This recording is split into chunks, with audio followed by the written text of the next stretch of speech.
Esse aqui é o 538, que a gente acompanha sempre, né, mas de 2020, tá. Esse aqui é o que o agregador de pesquisa do 538 indicava na eleição de 2020, na véspera da eleição. Segundo o 538, na véspera da eleição, o Joe Biden tinha 89% de chance de vencer contra 10% de chance do Donald Trump vencer e 1% de chance para o empate entre os dois. Ou seja, acompanhando o agregador, ele dava aqui para gente que o Biden tinha 89%, quase 90% de chance de vencer.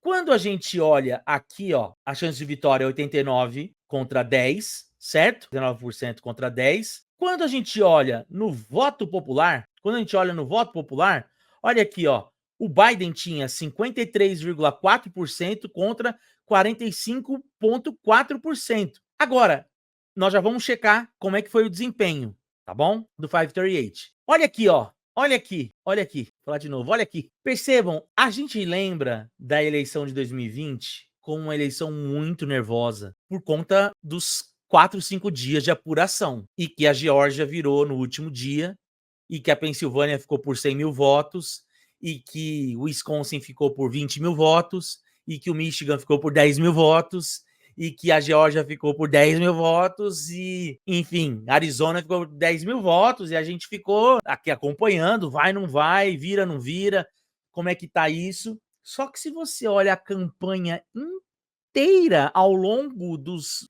5 meses de campanha eleitoral, Biden sempre esteve entre 8% e 5% na frente do Donald Trump. Foi uma campanha, do ponto de vista das pesquisas, monotemática, né?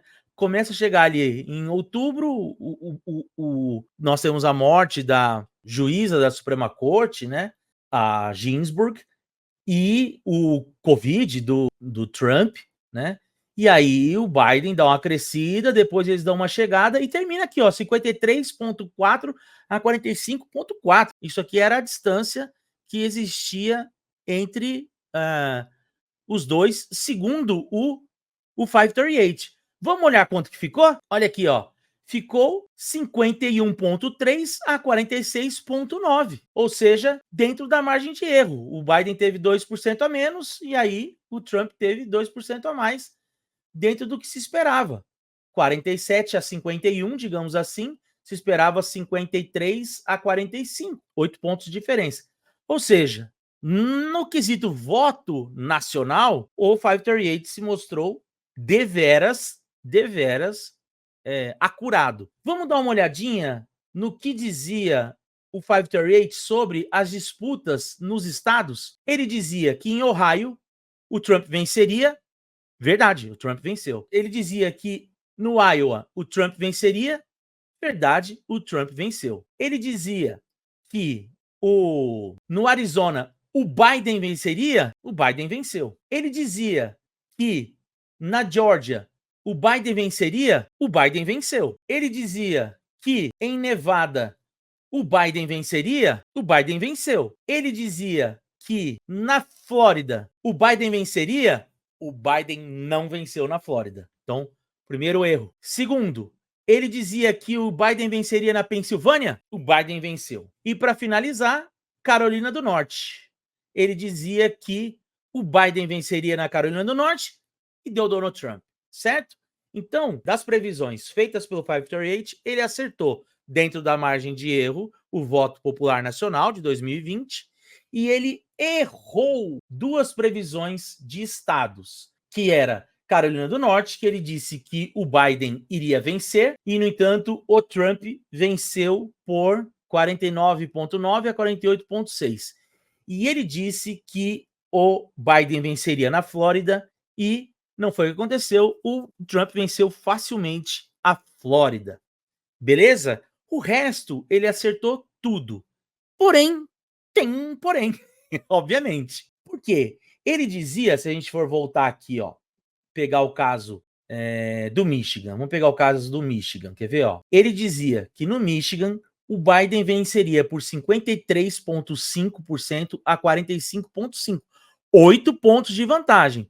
No entanto, quando nós vamos lá para o resultado final, no Michigan ficou 50,6 a 47,8. Então, a distância que se esperava não se concretizou. Mesma coisa, o Wisconsin, foi 49,4 a 48,8.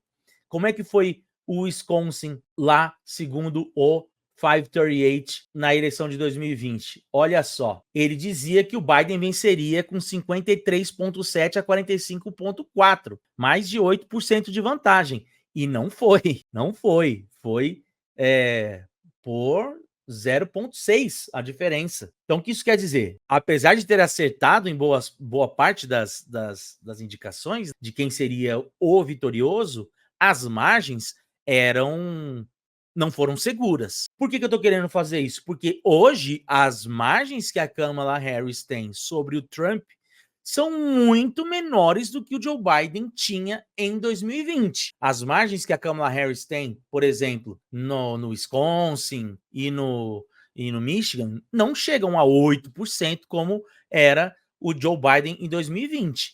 E, no entanto, a eleição terminou muito mais empatada. Então, será que essa margem de segurança da Kamala Harris não é segura? Né? Então, ojo, como dizem os espanhóis, por quê?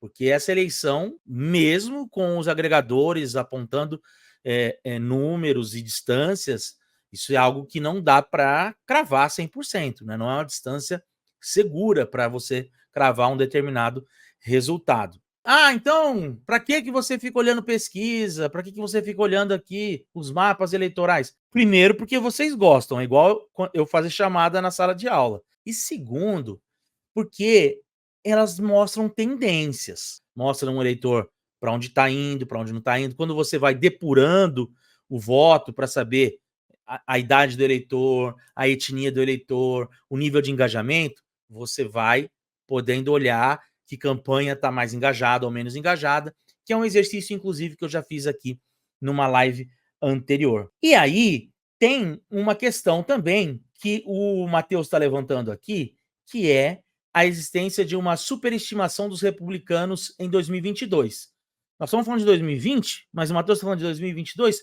Por quê? Porque há, entre os pesquisadores americanos, entre eles o cara que coordena o Siena College, o Nate Cohen, que o Nate Cohen falou o seguinte: nós fomos pegos de surpresa em 2016, em 2020 a gente esperava um resultado, ele se confirmou no global, mas no tete a tete ali da soma dos votos, foi muito mais apertado do que a gente esperava. E isso levou a uma recalibragem das pesquisas eleitorais para o ciclo de 2022, que era justamente o ciclo das eleições midterms, que apontavam para a existência de uma onda vermelha, que dizia que os republicanos levariam o Senado e a Câmara.